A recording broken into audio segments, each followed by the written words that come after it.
Welcome to the Peak Performance Podcast, your guide to optimizing your life one health tip at a time. This podcast is designed to entertain and inform, not to provide medical or health advice. Always consult your doctor when it comes to your personal health or before you make any changes to your diet, exercise, or lifestyle. Ladies and gentlemen, welcome to the Peak Performance Podcast, which will probably be rebranded soon because it's terrible to find a Peak Performance Podcast online. Anyway, today we're talking about EBOO therapy versus TPE. We're going to break it down, what the differences are, and Doc is going to enlighten us why TPE is not the future of longevity. I'm going to make some people mad with this one. Those people charging $10,000 for a TPE, we're about to make them really, really mad. We might get some hate mail, and I'm okay with it. Do you need a bodyguard after this one? We might. We'll see how it goes. Okay, so we've talked about EBOO a few times on this podcast. Yep. Can you give us a 30 to 60 second rerun of what EBOO is and the benefits? So EBOO, along with TPE and plasmapheresis, the whole idea behind all of them is blood filtering, but the way they approach it's a little bit differently. So EBOO, we hook an IV into each arm. This is the only one that hooks both arms, and so it runs in a circuit continuously. So blood comes out of one arm, runs through the machine. What the machine does is it feeds your blood through a dialysis filter, which filters your blood. Ozone is fed into it. Hyperoxygenates your tissue, reduces inflammation. If you have any inflammatory water or waste, that'll collect into a bucket down below, runs under an ultraviolet light, and then back into your other arm. And we've tested that inflammatory water. We've sent it out to labs. BPA, microplastics, glyphosate, fungicides, pesticides, molds, some other random environmental toxins. All that stuff is in the water. So we can see that we're physically removing it. That's why I can say that we are removing it. That's EBOO. EBOO. EBOO. Okay. So what is TPE or plasmapheresis? So they're different. So plasmapheresis is how it started. So they take a 16 to 17 gauge needle. For the record, we use 20 gauges to 22 gauges for EBOO, and gauges for needles are backwards. The bigger the number, the smaller the needle is.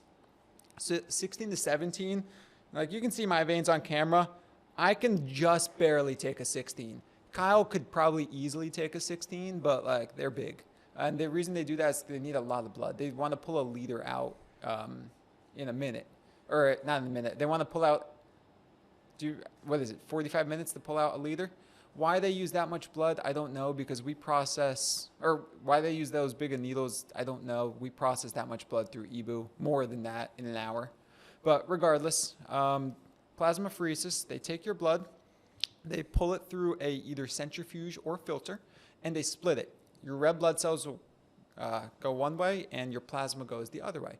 Red blood cells will be returned to you. The plasma is discarded. That's plasmapheresis.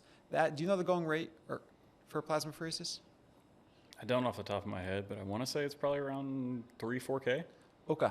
So here's what's fun.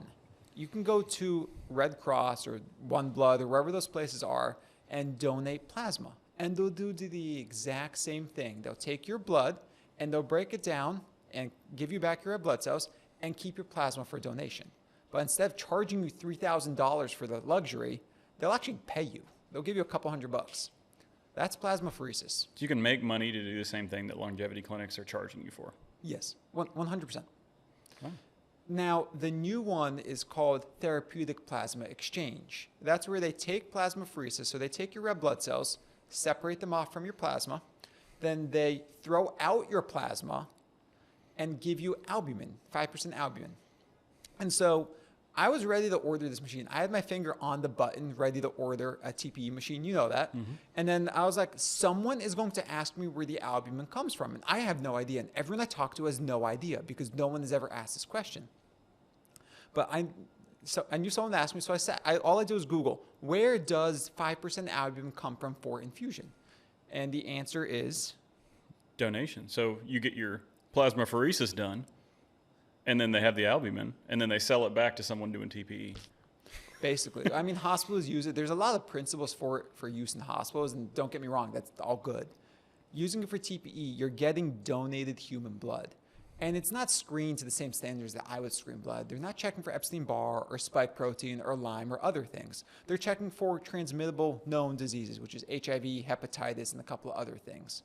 But the patients that are doing TPE probably care about things like Lyme and COVID and Epstein-Barr and all that stuff. And so who knows what the extent of transmission is on all that stuff. That's one.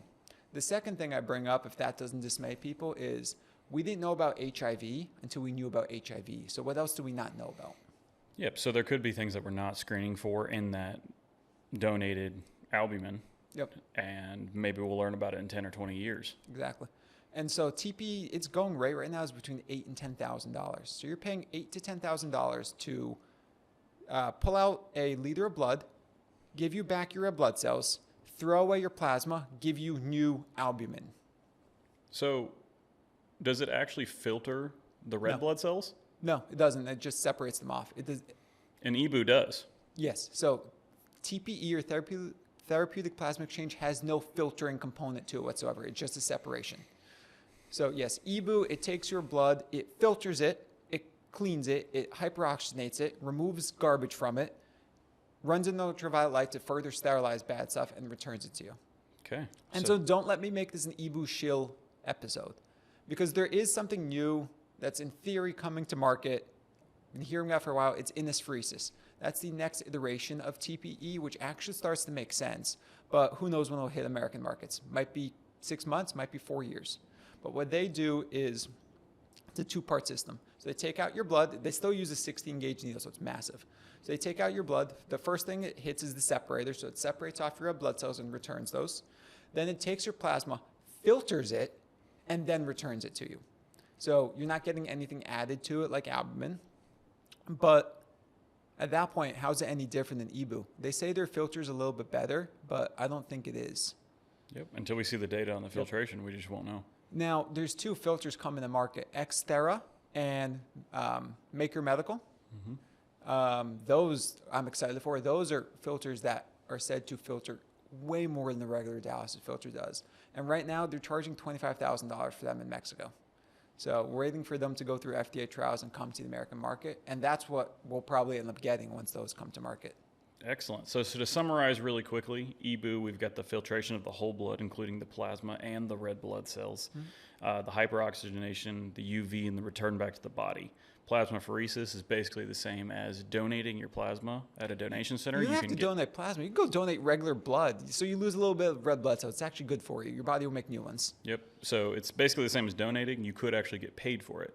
TPE replaces your plasma with albumin, which is from donated human blood, which is screened to a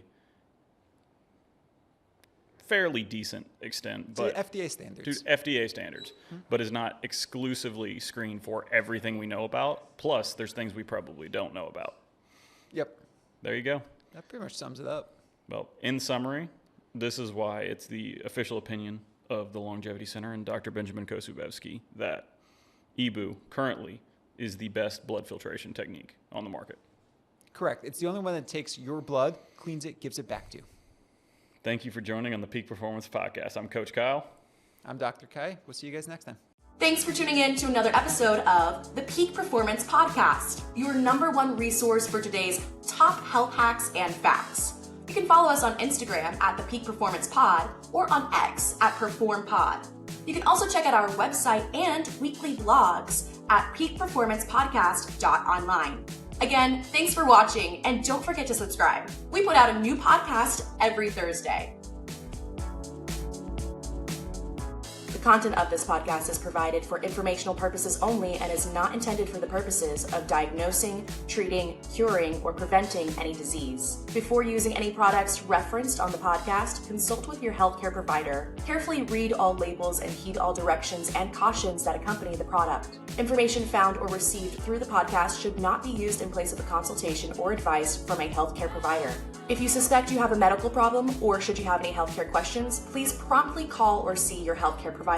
This podcast, including Coach Kyle, Dr. K, and producers, disclaim responsibility for any possible adverse effects from the use of the information contained herein. Opinions of guests are their own, and this podcast does not endorse or accept responsibility for statements made by guests. This podcast does not make any representations or warranties about guest qualifications or credibility. This podcast may contain endorsements and advertisements for products or services. Individuals on this podcast may have a direct or indirect financial interest in products or services referred to herein.